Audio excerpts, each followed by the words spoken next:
शहरी जवानी में कटनी हो चली गेली ससुराले बनी के रानी चढ़ली जवानी में कटनी हो चली अरे कैसे छोड़े तो मन प्यार आगे आगे नया मुसीबत का पार गिरा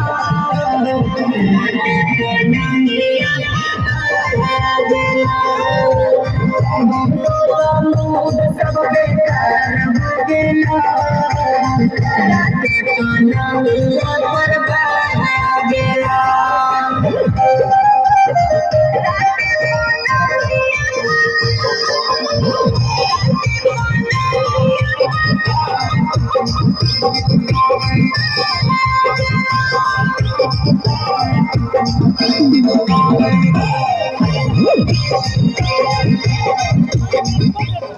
पहुंची गयो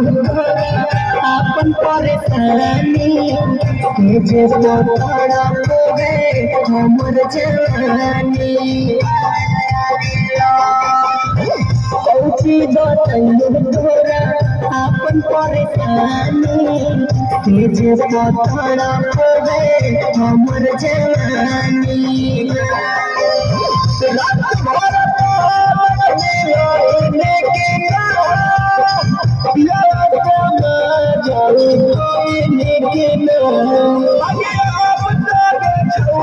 अधिकार मुसीबत का पार गया